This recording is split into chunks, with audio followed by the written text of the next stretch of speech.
मैं देवेश आप सबका स्वागत करता हूं आज के इस वीडियो में।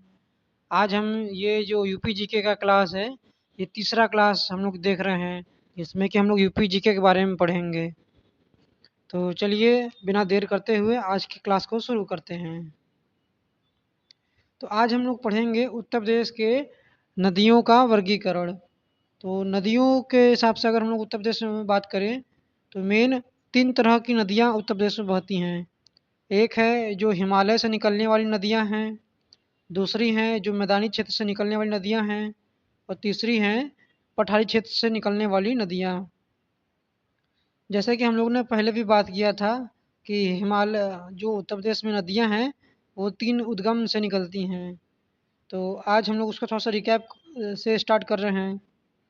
तो जो हिमालय से निकलने वाली नदियाँ हैं वो पेरेनियल रिवर हैं। पेरेनियल रिवर या बारहमासी रिवर का मतलब कि वो 12 मास चलती हैं, मतलब कि उसमें 12 महीना पानी होता है, पानी उसमें भरा होता है 12 महीना और बर्फ़ पिघलने से जल प्राप्ति होती है। मतलब कि जो हिमालय के जो ग्लेशियर्स होते हैं, गंगोत्री ग्लेशियर, यमुनोत्री ग्लेशियर, उन सब के पिघलने से इन नदियों में पानी आता है। और जो हिमालयी नदियाँ हैं, उनके कुछ प्रमुख उदाहरण हैं गंगा नदी, यमुना नदी, घाघरा नदी, गंडक नदी और रामगंगा नदी। जैसे कि आप सब लोग ये देख रहे हैं, ये जो हिमालयी नदियाँ हैं,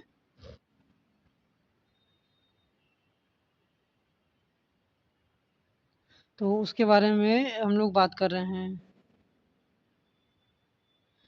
और जो मैदानी क्षेत्र से निकलने वाली नदियाँ हैं, ये वाली नदियाँ, तो उन सबों का जो उद्गम है वो मैदान से ही होता है। मतलब कि उत्तर प्रदेश के जो मैदानी क्षेत्र है, उससे ही होता है इन सब का उद्गम। जैसे कि ये जो हैं वो झीलों से निकलती हैं। ये जो नदियाँ हैं वो झीलों से ही निकलती हैं। झीलों और दलदलों से उद्गम होता है। ग्रीष्म ऋतु में जो जल स्तर में कमी आ जाती है इसमें, मतलब कि जैसे कि जो गर्मियाँ होती हैं तो गर्मियों में इनका जो जल स्तर है वो घट जाता है, या कह सकते हैं कि ये नदियाँ ख़त्म हो जाती हैं, इनमें जल ख़त्म हो जाता है।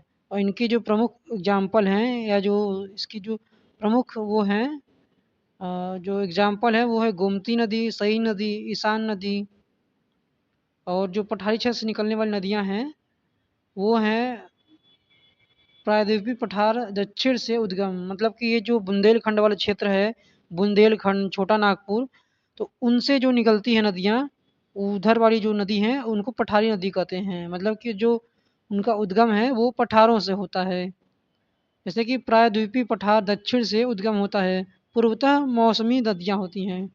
मतलब मौसमी नदियाँ मतलब कि जैसे कि बरसात हो गया, चाहे ठंड हो गई, तो उस समय ये तो पानी इसमें खूब होता है। मगर जैसे ही गर्मी का मौसम आ जाता है, मार्च, अप्रैल, मई, जून, जुलाई तक, जून तक तो ये नदियाँ लगभग सूख ही जाती हैं। उनमें जो प्रमुखतम नदियाँ हैं जो कि पठारी क्षेत्र से निकलती हैं, वो हैं चंबल, सिंध, बेतवा और केन। तो आप लोग को ये बहुत याद रखना है कि कौन सी नदी कहाँ से निकल रही है। जैसे हिमालय से निकलने वाली नदी गंगा, यमुना, घाघरा, गंडक, रामगंगा। मैदानी क्षेत्र से निकलने वाली नदियाँ जैसे कि गोमती, सई, ईशान। और इसको याद रखना है आप लोगों को कि झीलों और दलदलों से उद्गम होता है। मैदानी क्षेत्र की जो नदियाँ हैं उनका जो उद्गम है वो झीलों और दलदलों से होता है। और ग्रीष्म ऋतु में जलस्तर कम हो जाता है। ग्रीष्म ऋतु मतलब कि ठंडी, ठंडी में इनका जो जलस्तर है वो कम हो जाता है। नहीं, नहीं, गर्मी गर्मी में इनका जो जलस्तर है वो कम हो जाता है, जैसे कि मैंने आपको पहले बताया था। अब चलिए अब हम लोग देखते हैं जो उत्तर प्रदेश की जो प्रमुख नदी है गंगा नदी। तो गंगा नदी का जो उद्गम होता है वो कैसे होता है? तो जो गंगा नदी का उद्गम होता है वो पंचप्रयाग से होते हुए आता है। मतलब कि सबसे पहले जो सतोपंत ग्लेशियर है जो कि हिमालय में है, तो सतोपंत ग्लेशियर से दो नदियाँ निकलती हैं जो है कि धौली गंगा, विष्णु गंगा। और जो धौली गंगा और विष्णु गंगा आके मिलती हैं विष्णुप्रयाग में, और वहाँ से वो बन जाती है अलकनंदा। ये थोड़ा सा गड़बड़ लिख गया है, अलकनंदा। तो जो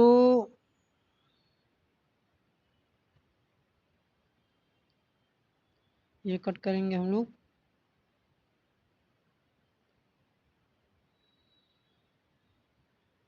तो जो गंगा नदी सतोपंथ ग्लेशियर से निकलती है वो है विष्णु गंगा प्लस धौली गंगा। और विष्णु गंगा और धौली गंगा जब जुड़ती है तो वो अलकनंदा बनती है। ये जो अलकनंदा नदी है वो अलकनंदा बनती है। और फिर अलकनंदा के आगे से जो भी है, तो आगे जब अलकनंदा मिलती जाती है और सब नदियों से, तो वो नया नया जो प्रयाग है उसको बनाती जाती है। जैसे कि जब अलकनंदा नदी नंदाकिनी नदी से मिलती है तो नंद प्रयाग बनाती है। या जो अलकनंदा नदी है वो नंदाकिनी नदी से, याद रखिएगा, एक नंदाकिनी है और एक मंदाकिनी है। तो जो नंदाकिनी है वो नंद प्रयाग में मिलती है अलकनंदा से। मतलब कि जो विष्णु गंगा और जो धौली गंगा थी वो विष्णु प्रयाग में मिलती है। और विष्णु प्रयाग में मिलने के बाद जो उसके आगे जो चलती है वो है अलकनंदा। मतलब कि धौली गंगा प्लस विष्णु गंगा मिला करके अलकनंदा बनती है। अलकनंदा और नंदाकिनी नंद प्रयाग में आके मिलती है। वैसे ही जब अलकनंदा और आगे बढ़ती है तो वो पिंडार नदी के साथ मिलती है। और वो कहाँ मिलती है? कर्ण प्रयाग में मिलती है। और आगे जैसे जैसे बढ़ती जाएगी गंगा नदी तो वो मंदाकिनी से मिलती है, मंदाकिनी नदी से मिलती है। और मंदाकिनी नदी से कहाँ मिलती है? रुद्रप्रयाग में मिलती है। और आगे जब अलकनंदा नदी निकलती है उसके आगे उत्तराखंड होते हुए तो भागीरथी से मिलती है फाइनली। तो यहाँ अलकनंदा प्लस भागीरथी जब देवप्रयाग में मिलती है तो वहाँ से गंगा का उद्गम होता है। मतलब कि गंगा का उद्गम डायरेक्ट सतोपंथ गैसेस नहीं होता है।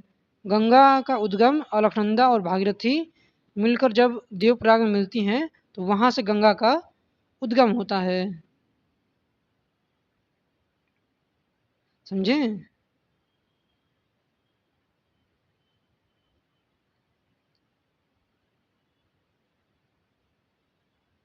और वैसे ही देखिए जो गंगा नदी के प्रमुख तथ्य एवं सहायक नदियाँ हैं तो उनके बारे में जैसे मैंने आप लोगों को बताया था कि जो कुल लंबाई है गंगा नदी की वो है 2525 किलोमीटर। और जो उत्तर प्रदेश में नदी जो गंगा नदी की लंबाई है वो 1450 किलोमीटर है। और जो उत्तर प्रदेश में जो गंगा नदी प्रवेश करती है वो बिजनौर से करती है। और निकास जो होता है वो बलिया से होता है। इसको आप लोग को काफ़ी याद करने की जरूरत है कि जो उसका प्रवेश कहाँ से होता है और निकास कहाँ से होता है। और उसकी लंबाई उत्तर प्रदेश में। ये आप लोगों को खास ध्यान देखना है कि जो क्वेश्चन पूछ रहा है वो गंगा के कुल लंबाई का पूछ रहा है या उत्तर प्रदेश में कितनी लंबाई है उसका पूछ रहा है। तो इस पे आप लोग ध्यान दीजिएगा, ज़्यादातर ध्यान दीजिएगा। और जो जैसे कि मैंने बताया था, जल ग्रहण क्षेत्र 8,60,000 हेक्टेयर। मतलब कि जैसे कि गंगा नदी है तो गंगा नदी के आसपास पूरी जो एरिया है उसको अगर हम लोग मिला लें, ये पूरे जो एरिया है इसको अगर हम लोग मिलाएं तो वो 8,60,000 किलोमीटर है। मतलब कि जहाँ जहाँ गंगा नदी ऐसे ऐसे निकलती जाती है, जैसे कि ऐसे ऐसे ब्रांच की तरह निकलती जाएगी, तो ये जो पूरे एरिया को जो कवर करती है, जहाँ जहाँ गंगा नदी का पानी जाता है या जहाँ जहाँ गंगा नदी के पानी के से सिंचाई होती है या लोग रहते हैं, तो वो 8,60,000 स्क्वायर हेक्टेयर है। अब आइए देखते हैं कि गंगा नदी में कैसी कैसी नदियाँ मिलती हैं। तो जो सबसे पहली नदी मिलती है उत्तर से वो है ब्रह्मपुत्र नदी। फिर उसके आगे जो गंगा नदी में मिलती है नदी वो है महानंदा नदी। फिर उसके आगे जो मिलती है वो है कोसी। ये सब याद रखिएगा कि जो लेफ्ट बैंक से मिलती हैं, बाएं से या उत्तर से मिलती है ये सब नदियाँ।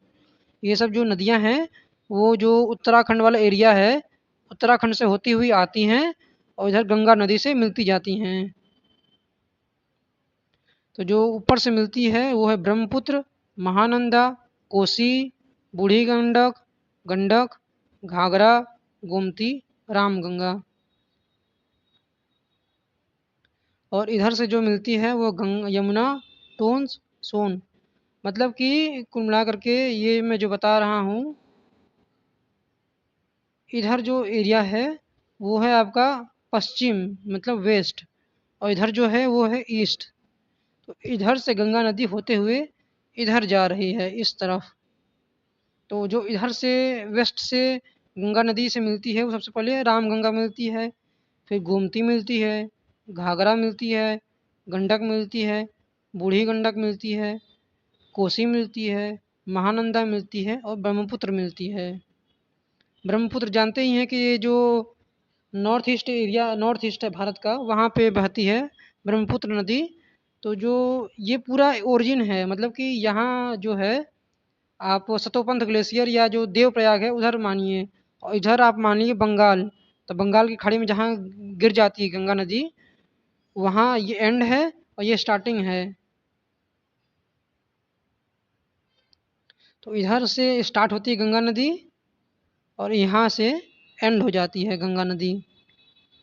ठीक है, तो इस हिसाब से आप लोग मान के चलिएगा कि इस तरह से गंगा नदी बहती हुई आती है। सबसे पहले गंगा नदी रामगंगा से मिलती है। ये सब तो उत्तर से जो नदियाँ मिलती हैं गंगा नदी में, उसकी बात हो गई। अब जो दक्षिण से मिलती हैं, जो साउथ से मिलती हैं, जो कि नीचे से आ रही हैं, जो भारत का जो पेनिनसुलर एरिया है उधर से जो आ रही हैं, जो कि बुंदेलखंड वाले एरिया से आ रही हैं, चाहे राजस्थान के एरिया से आ रही हैं जो नदियाँ, जो कि गंगा नदी के साउथ से मिल रही हैं। तो इधर वेस्ट है और इधर ईस्ट है। तो जो सबसे पहले वेस्ट से नदी मिलती है वो है सोन, फिर उसके बाद टोन्स, फिर उसके बाद यमुना नदी।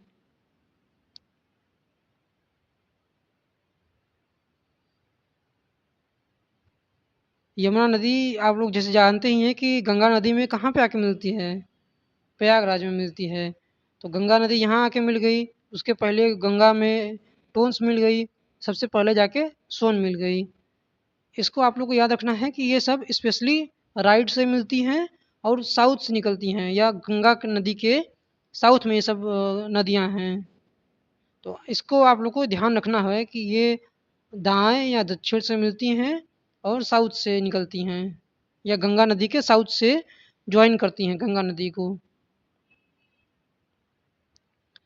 अब जो हम लोग देखने जा रहे हैं कि जो गंगा नदी के तट पे कौन कौन से प्रमुख नगर हैं, मतलब कि नदियों के किनारे स्थित प्रमुख नगर। तो जो गंगा नदी के किनारे प्रमुख नगर है वो कानपुर है, वाराणसी है, गढ़मुक्तेश्वर है, कन्नौज है, गाजीपुर है, प्रयागराज है। यमुना नदी के साथ जो सटा हुआ या जो यमुना नदी के किनारे जो ज़िले हैं वो हैं मथुरा, वृंदावन, आगरा, इटावा, कालपी, कौशाम्बी, हमीरपुर। इसमें आप लोग ये याद रखना है कि जो मथुरा वृंदावन है वो एक ही ज़िला है, उसको अलग अलग मत मानिएगा। जो मथुरा ज़िला है उसी में वृंदावन पड़ता है। तो इसका आप लोग को ध्यान रखना है कि मथुरा और वृंदावन अलग अलग नहीं हैं, दोनों एक ही है। वैसे ही जो गोमती नदी है उसमें उसके तट पे जो शहर हैं या जो बसावट है वो है लखनऊ, जौनपुर, सुल्तानपुर, शाहजहाँपुर, सीतापुर, खीरी। और जो सरयू नदी के किनारे हैं, इसको सबसे आसान आप लोग याद रखना है कि सरयू के किनारे कौन सा है, अयोध्या है। और वैसे ही रामगंगा नदी के जो किनारे हैं वो है बिजनौर, मुरादाबाद, बरेली, बदायूं। और जो राप्ती नदी के किनारे है गोरखपुर, बस्ती, गोंडा, बहराइच।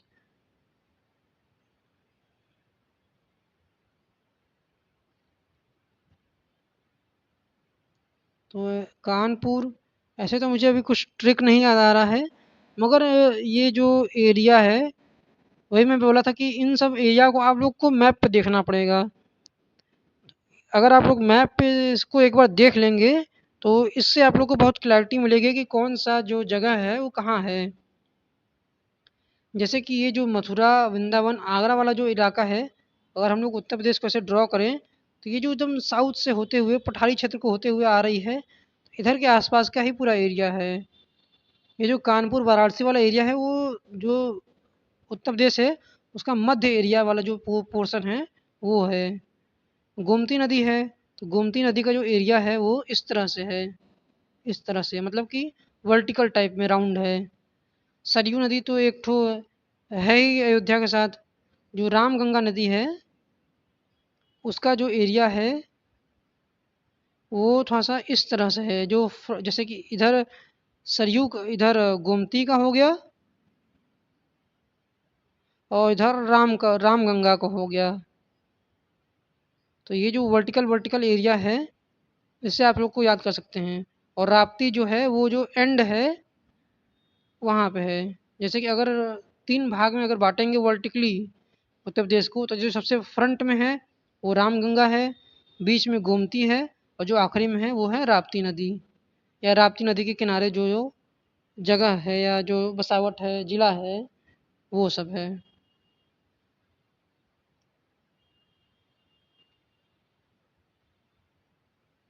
यमुना नदी का चलिए अब हम लोग उद्गम देखते हैं कि जो प्रमुख नदी है उत्तर प्रदेश की, उनका उद्गम कहाँ से है और वो कहाँ से उत्तर प्रदेश में प्रवेश करती है।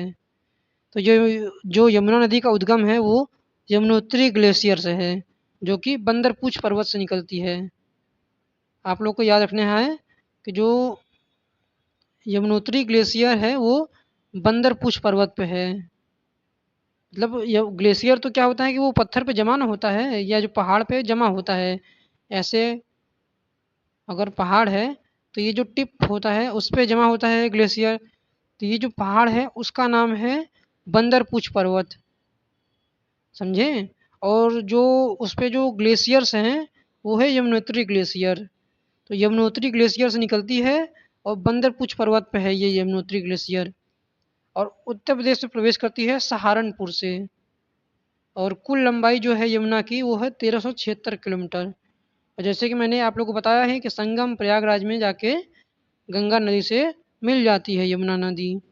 जैसे कि आप लोग को पता ही है कि जो सरस्वती गंगा और यमुना का जो मिलन होता है वो प्रयागराज में होता है, जिसमें कि जो सरस्वती नदी है वो गुप्त नदी है, मतलब कि वो जमीन के नीचे से बहती है।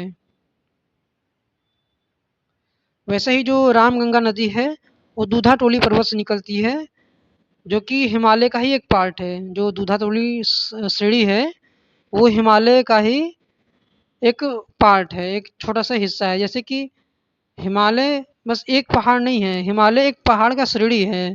जैसे कि ऐसे ऐसे जो अगर पहाड़ हम लोग मान लें तो ये जो पूरा 3-4 पहाड़ का लेयर है, ऐसे अगर हम लोग माने तो ऐसे ऐसे एक के ऊपर एक ऐसे पहाड़ का लेयर है।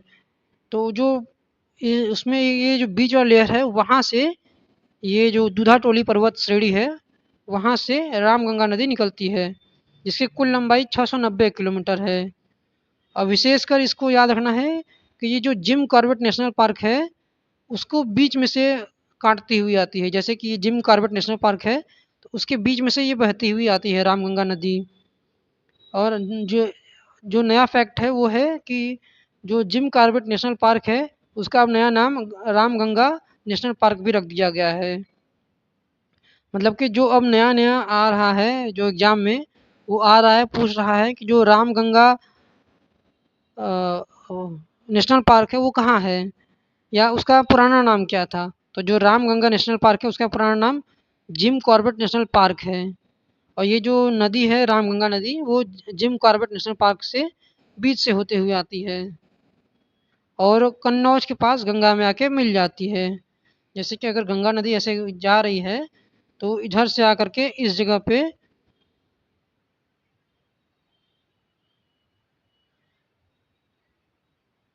कन्नौज में नदी से मिल जाती है रामगंगा नदी। और कुल जो लंबाई है रामगंगा नदी की वो 690 किलोमीटर है।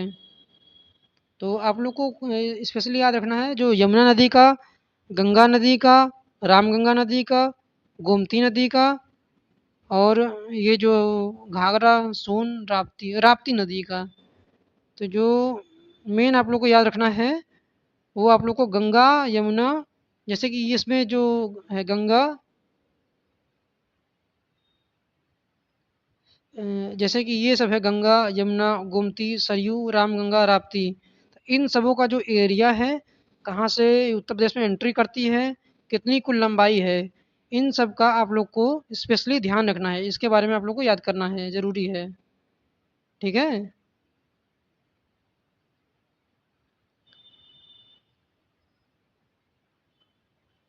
तो जैसे कि मैंने बताया कि 690 किलोमीटर जो है रामगंगा नदी की कुल लंबाई है। और जो गोमती नदी है ये आप लोग को जैसे पता ही है कि ये मैदानी नदी है। ये पीलीभीत के वुलर झील से या वुलर लेक से निकलती है। जो पीलीभीत जिला है उसमें एक वुलर लेक है। बहुत मतलब कि वुलर लेक, लेक मतलब छोटा मत समझिए, ये समझिए कि एक समुंदर ही टाइप का है। तो ये जो पीलीभीत जिला का जो वुलर लेक है उससे ये गंगा नदी, ये मतलब ये जो नदी है गोमती नदी, उससे निकलती है। और कुल जो लंबाई है गोमती नदी की वो 940 किलोमीटर है। और जैसे कि आप लोग को मैंने बताया है कि मैदानी नदी है। और गाजीपुर में जो गंगा नदी से जाके मिल जाती है गोमती नदी। ऐसे आप लोग याद कर सकते हैं, गंगा, गोमती, या तो ऐसे गंगा, गोमती, गाजीपुर, गंगोगा या गंगवा गो, ऐसा ऐसे आप लोग याद कर सकते हैं। गंगा गो, गंगा गो को ऐसे करके आप लोग याद कर सकते हैं। या तो सबसे इजी तो मुझे यही लग रहा है कि आप लोग गंगा गोमती गाजीपुर ही याद कर लें, क्योंकि एकदम तुकबंदी शब्द है, गंगा गोमती गाजीपुर। तो इस हिसाब से आप लोग सबसे आसान तो यही है। और थोड़ा और आसान करना चाहते हैं तो गो गंगा गो याद कर सकते हैं आप लोग। गो गंगा गो से गोमती, गंगा, गाजीपुर। और ये मार्कंडेय महादेव है। तो मतलब जो मार्कंडेय महादेव आप लोग को जानते ही हैं कि बहुत ही फेमस मंदिर है महादेव का, जहाँ की मार्कंडेय मार्कंडेय ऋषि ने तपस्या की थी। तो जो मार्कंडेय महादेव है वो गंगा और गोमती के तट पर है। मतलब कि जो जहाँ गंगा और गोमती का मिलन होता है वहीं पे मार्कंडेय महादेव का मंदिर है, जो कि गाजीपुर में है, गाजीपुर के कैथी में है। और इंटरेस्टिंग फैक्ट बताऊं कि जो ओम त्र्यंबकम यजामहि सुगंधिम पुष्टिवर्धनम उर्वारुकमेव वंदना मृत्योर्मोक्षयमामृताम, ये वाला जो महामृत्युंजय मंत्र है वो मार्कंडेय ऋषि का ही है। मतलब मार्कंडेय ऋषि ने ही इसका वो किया है, रचना की है। और ये काफ़ी तपस्वी और काफ़ी बड़े ऋषि थे। तो इनको भी आप लोग को याद रखना करना है कि मार्कंडेय ऋषि का आश्रम या मार्कंडेय ऋषि कहाँ के थे। तो आप लोग को याद करना पड़ेगा कि जो मार्कंडेय ऋषि थे वो गाजीपुर के कैथी में उनका स्थल है, या मार्कंडेय ऋषि कहाँ से ताल्लुक़ रखते हैं। तो जो मार्कंडेय ऋषि हैं वो गाजीपुर से ताल्लुक़ रखते हैं या कैथी से ताल्लुक़ रखते हैं। और जो मार्कंडेय महादेव का मंदिर है वो कैथी गाजीपुर में है, जो कि गंगा गोमती के तट पर है। तो इन सब का जो फैक्ट है वो सबको आप लोग को याद करना पड़ेगा।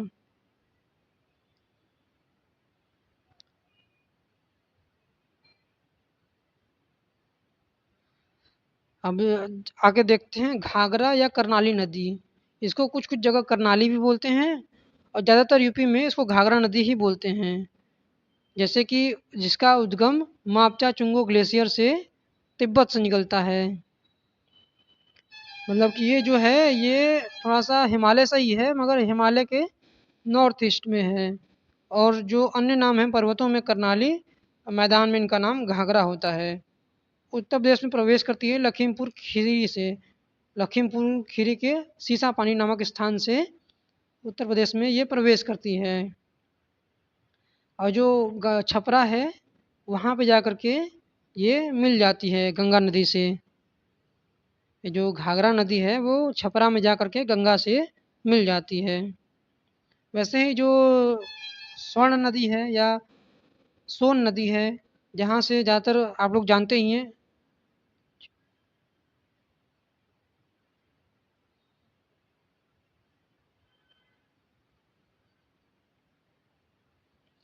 तो जो स्वर्ण नदी है या सोन नदी है वो अमरकंटक से निकलती है। अमरकंटक ये है मध्य प्रदेश में। तो जैसे कि मैंने आप लोग को बताया था कि ये जो गंगा नदी को साउथ से ज्वाइन करती है, मतलब कि ये जो गंगा नदी के साउथ से इसका उद्गम है, मतलब कि पेनिनसुलर रीजन जो है उत्तर प्रदेश का, अरे भारत का, उधर से छोटा नागपुर पठार वाला जो एरिया है वहाँ से उसका उद्गम होता है। अमरकंटक से इसका उद्गम होता है और मिर्ज़ापुर और सोनभद्र में बहती है। ये आप लोग को याद रखना है। और कुल 780 किलोमीटर। वैसे आप लोग को सोन नदी का तो बहुत ज़्यादा याद नहीं करना है, मगर ये याद ज़रूर रखिएगा कि जो सोन नदी है, सोन नदी पे बहुत ही इम्पोर्टेंट जो बांध है, उत्तर प्रदेश का सबसे बड़ा बांध जो है वो जीबी पंत बांध या जीबी पंत डैम गोविंद वल्लभ पंत के नाम पे है, रिहंद डैम वो है। और ये जो रिहंद डैम है वो इंडिया का सबसे बड़ा लेक है, या जो रिजर्वायर कहते हैं। रिजर्वायर एक एरिया होता है, जैसे कि आप ये एक अम, जैसे कि ये एक पर्वत श्रेणी है, तो ये जो पर्वत श्रेणी का निचले वाला हिस्सा होता है वहाँ पे हम लोग एक टैंक टाइप का बना देते हैं, डैम बना करके आगे अवरोध डाल देंगे और उस पानी को रोक लेंगे। तो जैसे झील होता है चाहे टैंक होता है, उस टाइप का होता है रिजर्वायर। तो जो उत्तर प्रदेश का या जो इंडिया का सबसे बड़ा रिजर्वायर है या जो लेक है वो रिहंद डैम के पीछे है, या जो रिहंद डैम पे है।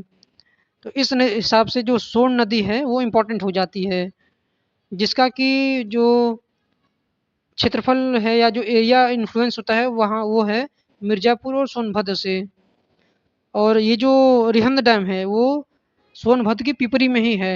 आप लोग को रखना पड़ेगा कि जो सोनभद्र है, सोनभद्र के पिपरी में ही जो रिहंद डैम है चाहे जीबी पंत डैम है वो है।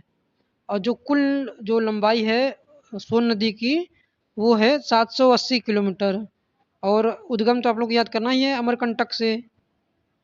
उसी हिसाब से जो अगली नदी है वो है राप्ती नदी, जो कि रुकम कोट या रुकुम कोट नेपाल से निकलती है। ये थोड़ा सा आप लोग को मैं जैसे बताया था कि नेपाल के जो नॉर्थ ईस्ट वाला एरिया है वहाँ से सब निकलती हैं। राप्ती हो गई और घाघरा हो गई। तो जो राप्ती और घाघरा है वो नॉर्थ ईस्ट से निकलती है हिमालय के। ये वैसे बहुत ज़्यादा इंपॉर्टेंट फैक्ट नहीं है, मगर ये ज़रूर याद रखिए कि मापचा चुंगू ग्लेशियर तिब्बत से, रुकम कोट नेपाल से राप्ती नदी निकलती है, जो कि विशेषकर घाघरा की ही सहायक नदी है। मतलब जैसे कि आप लोगों को मैं बताया ही था कि दोनों एक साथ ही निकलती हैं, या जो एक पास में ही इन दोनों का उद्गम स्थल है। तो जो मुख्य सहायक नदी है किसकी, राप्ती की, वो है रोहदी नदी। वैसे तो ये बहुत ही छोटा फैक्ट है, शायद ही एग्जाम कभी आए, मगर याद करना एक बार हो सकता है कि एक बार पूछ ही लें। और जो देवरिया के बरहज में घाघरा में मिल जाती है राप्ती नदी। मतलब कि जो गंगा नदी है, गंगा नदी की सहायक नदी घाघरा नदी है, और घाघरा की जो सहायक नदी है वो राप्ती नदी है। और जो घाघरा और राप्ती का मिलन होता है वो देवरिया में होता है। आप लोग को याद रखना पड़ेगा, देवरिया में होता है गंगा और अरे घाघरा और राप्ती का मिलन, देवरिया के बरहज में घाघरा का और राप्ती का मिलन होता है।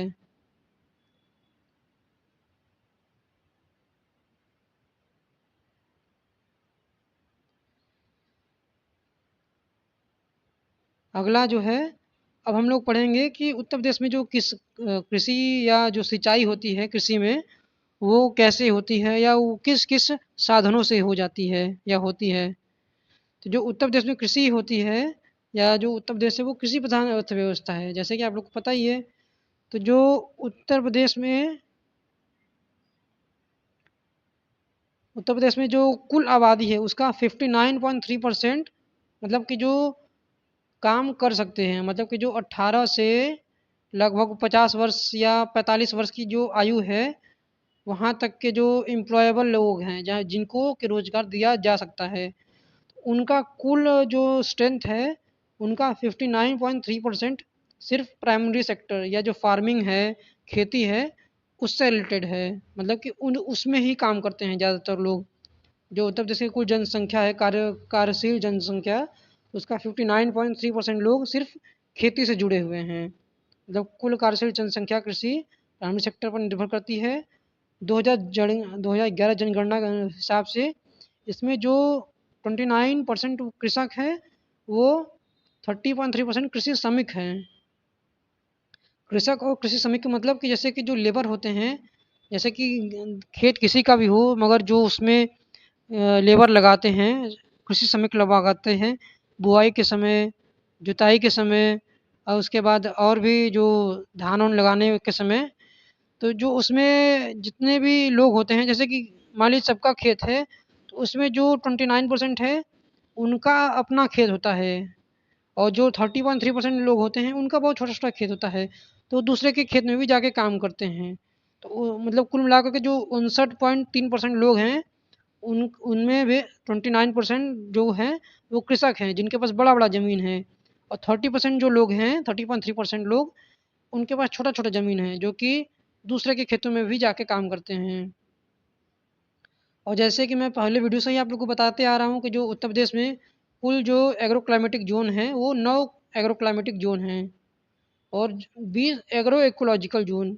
इसको आप लोगों को याद रखना है कि ये अलग है, ये अलग है, ये एग्रो क्लाइमेटिक है और ये एग्रो इकोलॉजिकल रीजन है। तो आप लोग को याद रखना है कि कुल कृषि जलवायु क्षेत्र पूछ रहा है या कुल कृषि पारिस्थितिकी क्षेत्र पूछ रहा है।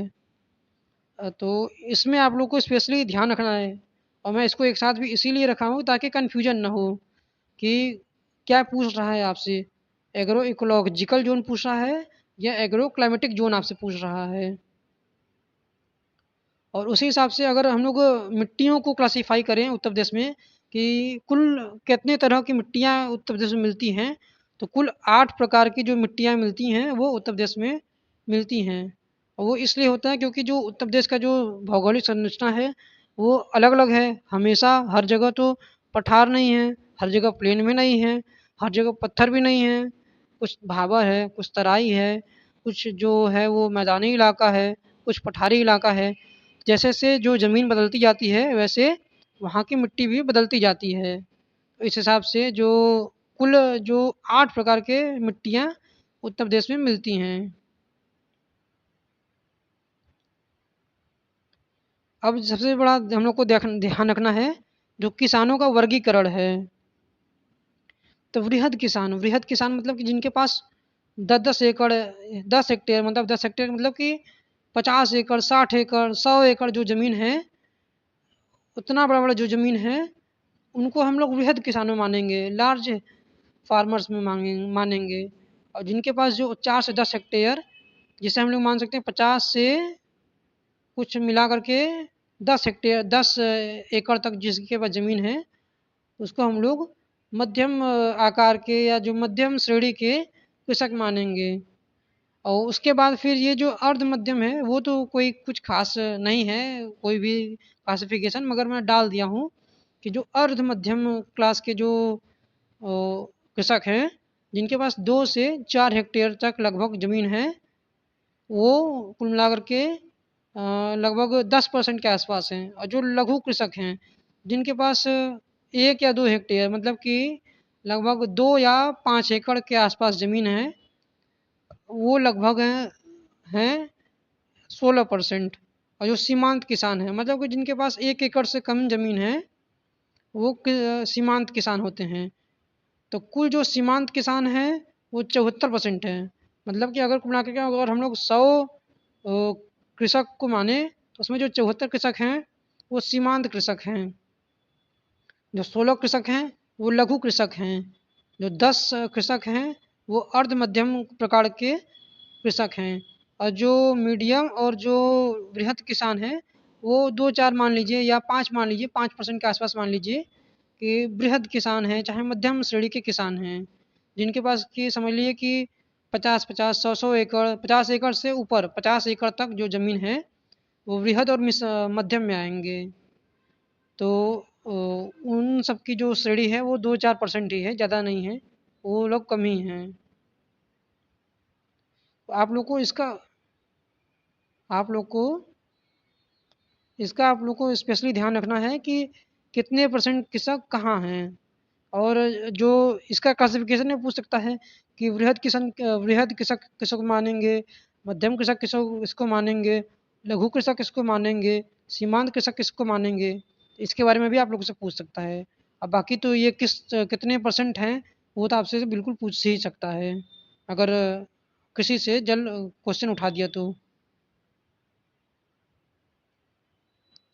और जो औसत कृषि जोत क्षेत्र है, मतलब कि ये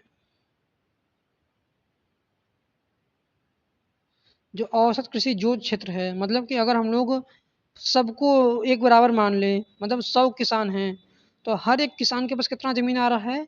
लगभग 0.76 हेक्टेयर। इसको अगर हम लोग एकड़ मान के चले तो लगभग 2 से ढाई एकड़ के आसपास हम मान सकते हैं कि जो एवरेज एक एक हर एक किसान के पास जो ज़मीन होगी वो 2.5 एकड़ के आसपास है। मतलब ये एक्चुअलिटी तो नहीं है, मगर इसको आप लोग एवरेज मान सकते हैं कि उत्तर प्रदेश की कितनी जितनी पूरी जो कृषि लायक ज़मीन है, उसको अगर हम लोग 100% लोगों में बाँट दें, तो हर एक के हिस्से में 0.76 हेक्टेयर ज़मीन आएगी।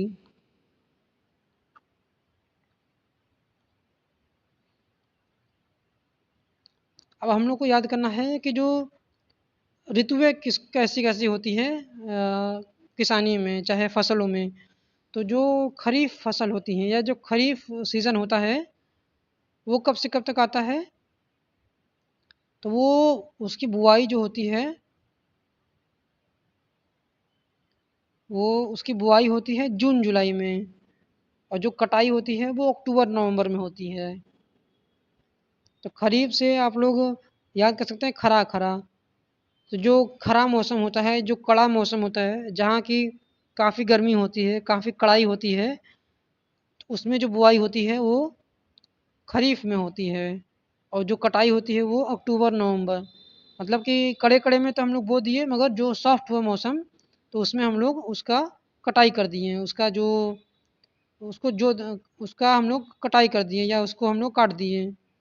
और जो प्रमुख फसलें हैं जो खरीफ में आती हैं, वो चावल है, बाजरा है, मक्का है, मूंगफली है, तिल है, सोयाबीन है, कपास है। उसी हिसाब से जो रबी फसल है, जो रबी फसल होती है, वो जो बुआई होती है उसकी अक्टूबर-नवंबर में। मतलब कि जहाँ से ये कटा, वहाँ ये बो दिया गया। मतलब खरीफ, रबी, जायद, या खरज आप लोग याद कर सकते हैं। खरब या खरज याद कर सकते हैं। खरीफ, रबी, जायद। तो ऐसे याद कर सकते हैं हम लोग, खरज याद कर सकते हैं, या तो हाँ, खरज सबसे सही रहेगा, या खरस जिसे कहते हैं। खरस मतलब कि जो प्योर होता है, जो मराठी में खरस को हम लोग प्योर कहते हैं, या जो एकदम शुद्ध होता है उसको हम लोग खरस कहते हैं। तो जो खरस होता है वो एकदम प्योर चीज़ होता है। तो इससे आप लोग याद कर सकते हैं खरस मतलब खरीफ, रबी, जायद। और सबसे पहले आप लोग इसको याद कर लीजिएगा, जून जुलाई याद कर लीजिएगा खरीफ का, तो उस हिसाब से आप लोग याद कर लीजिएगा। जून जुलाई में जहाँ इसकी बुआई हुई, अक्टूबर नवंबर में कटाई हुई, इसकी अक्टूबर नवंबर में बुआई हुई, मार्च अप्रैल में कटाई हुई, इसकी मार्च अप्रैल में बुआई हुई, और जून जुलाई में कटाई हुई। मतलब एक साइकिल मान लेंगे आप लोग। इसकी जो बुआई है और इसकी जो कटाई है, इसको आप लोग याद कर लेंगे, तो आगे का जो है आप लोग उससे रिलेट कर पाएंगे। अब चलिए देखते हैं रबी फसल क्या है। जो रबी फसल है उसकी जो बुआई होती है वो अक्टूबर नवंबर में होती है, और जो कटाई होती है वो लगभग मार्च अप्रैल में होती है।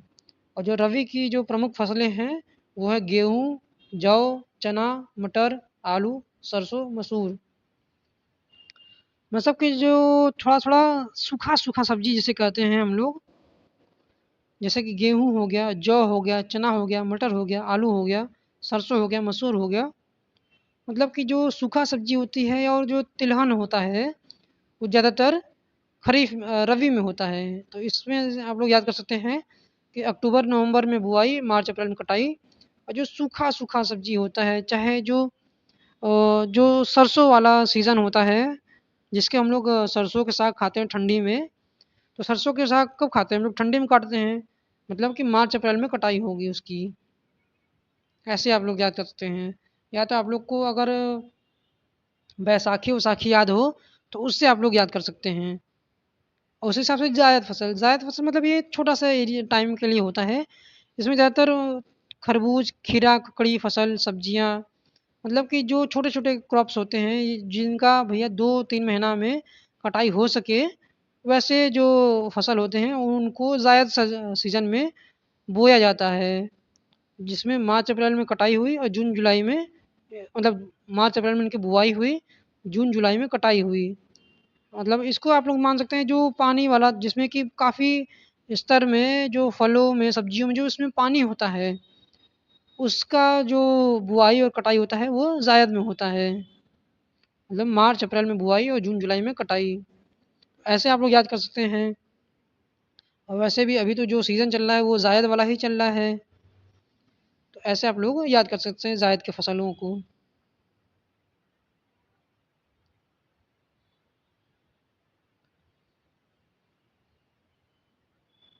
अब हम लोग देखते हैं कि उत्तर प्रदेश कैसा परफ़ॉर्म करता है, कैसे-कैसे, किस-किस या लीड किस में करता है उत्तर प्रदेश किस-किस फसलों में।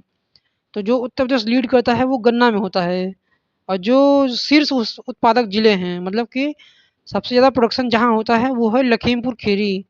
ये जो एरिया है वो आप लोग मान लीजिए वो भाबर वो तराई एरिया जो होता है, उधर वाला ही है। जैसे मैंने आप लोग को ब बताया था कि जो तराई एरिया है, उधर गन्ना और जो ओ स गन्ना हो गया जो या तो जो चावल हो गया, वो मतलब जो कि काफ़ी पानी की डिमांड करते हैं, वैसे जो क्रॉप्स होते हैं उनको उगाया जाता है। तो उनको उधर वाले एरिया में गन्ना का क्रॉप ज़्यादा होता है। तो इससे आप लोग याद कर सकते हैं। वैसे भी मैंने आप लोग को बताया था कि आप लोग अपने सामने यूपी का मैप लेके रखिए, तब आपको सबसे बेस्ट समझ में आएगा। वैसे ही जो अब जो अगला क्रॉप है वो है गेहूँ, जो कि शाहजहाँपुर में मैक्सिमम होता है। मतलब कि जो मैक्सिमम जो बुआई होती है गेहूँ की, वो शाहजहाँपुर और उसके आस-पास वाले एरिया में होती है। धान है, धान की भी खेती शाहजहाँपुर और उसके आस-पास वाले एरिया में होती है। आलू, आलू आगरा, इससे तो आप लोग याद कर ही सकते हैं आलू और आगरा। आगरा कहाँ मिलता है? आगरा में क्या मिलता है? आलू मिलता है। तो आगरा और आलू इसे आप लोग याद कर सकते हैं। कपास या अलीगढ़ कपास कॉटन और अलीगढ़ ऐसे तो नहीं याद कर सकते मगर कपास अलीगढ़ के आस-पास वाले एरिया में मिलता है। तो इससे आप लोग याद कर सकते हैं कपास का अलीगढ़ और जो बारले होते हैं या जो होता है वो ललितपुर में होता है।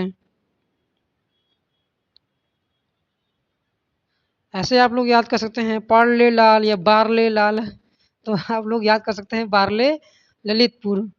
तो बारले लाल अपना ज़िंदगी सँवार ले बारले तो बारले ललितपुर आप लोग याद कर सकते हैं। वैसे ही जो ग्राम है वो बांदा में है। मतलब ज़्यादातर जो चना का जो प्रोडक्शन होता है वो बांदा वाले एरिया में ही होता है। मतलब देख रहे हैं ये जो ललितपुर है, बांदा है, ये सूखा-सूखा एरिया है। तो इधर भी जो है जो क्रॉप्स भी होते हैं वो सूखे-सूखे से होते हैं। जो चना है वो भी सूखा-सूखा सा होता है। जो बार्ले होता है, जौ वो भी सूखा-सूखा सा होता है। मैनपुरी ये भी थोड़ा-सा हल्का-हल्का सूखा-सूखा सा ही मान लो लीजिए आप लोग। बाजरा ये भी सूखा-सूखा सा ही है। मतलब कि जो सूखा-सूखा एरिया है, जैसे कि मैंने आप लोग को दूसरे स्लाइड में भी दिखाया था कि जैसे-जैसे हम लोग ईस्ट से वेस्ट की तरफ जाएँगे, तो जो नमी है, जो गर्मी है, जो जल है, वो घटता चला जाता है। तो वैसे ही ये सब एरिया भी वैसे ही हैं। तो जैसे कि जो बारले है, वो ललितपुर में है और जो चना है, वो बांदा में है मैक्सिमम। जो मक्का है, उसका मैक्सिमम प्रोडक्शन मैनपुरी में होता है। बाजरे का जो मैक्सिमम प्रोडक्शन है, वो आगरा में होता है। मूँगफली का जो मैक्सिमम प्रोडक्शन है, वो झांसी में होता है।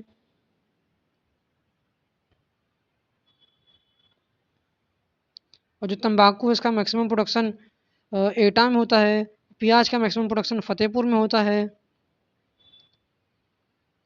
ये जो नीचे लिखा है गन्ना की सर्वाधिक प्रोडक्टिविटी वो है वो शामली में होती है। मतलब कि जो एक एरिया है दोस्तों जैसे हम लोग बात कर रहे थे कि जो मक्का होता है वो ज़्यादातर मैनपुरी में होता है। तो इससे आप लोग याद कर सकते हैं मक्का मैनपुरी है कि नहीं?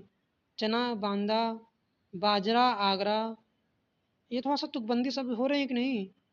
तो ऐसे आप लोग याद कर सकते हैं कि चना बांदा, मक्का मैनपुरी, बाजरा आगरा, मूँगफली जो है वो झांसी में होती है और तम्बाकू जो होता है वो एटा में ज़्यादातर होता है। प्याज जो होता है वो फतेहपुर में होता है। प्याज को फतेह कर लिया या फतेह प्याज, ऐसे आप लोग याद कर सकते हैं। और जो ये नीचे लिखा है, गन्ना की सर्वाधिक उत्पादकता प्रोडक्टिविटी शामली जिले में होती है। इसका मतलब कि जो एक एरिया है, तो जो जो मैक्सिमम एरिया में जो बोया जाता है वो तो खीरी है, लखीमपुर खीरी। मगर जो एक एरिया में जो मैक्सिमम प्रोडक्शन होता है तो वो एरिया है शामली। शामली के जो एरिया है, मान लीजिए कि एक 100 एकड़ का प्लॉट है, तो उसमें अगर हम लोग 100 किलो निकाल रहे हैं, क्या नाम है, गन्ना, तो वो खीरी वाला एरिया हो गया। और अगर हम लोग 50 एकड़ का प्लॉट है और उसमें हम लोग 100 किलो निकाल रहे हैं, तो वो श्यामली वाला इलाका हो गया। तो जो प्रोडक्टिविटी और जो प्रोडक्शन है उसका मतलब समझाया। प्रोडक्टिविटी मतलब कि किसी एक एरिया में कितना मैक्सिमम हम लोग कोई भी जो फसल है उसको उगा सकते हैं। और जो प्रोडक्शन होता है वो मतलब कि कितने एरिया में या कितने बड़े एरिया में उसका प्रोडक्शन हो रहा है या कहाँ उसको उगाया जा रहा है। इस हिसाब से आप लोग प्रोडक्टिविटी और जो प्रोडक्शन है, तो प्रोडक्शन में मैक्सिमम गन्ना का लखीमपुर खीरी में होता है, और जो प्रोडक्टिविटी मैक्सिमम है गन्ने की, वो शामली में है मैक्सिमम। तो चलिए दोस्तों, आज के लिए हम लोग बस इतना ही रखते हैं।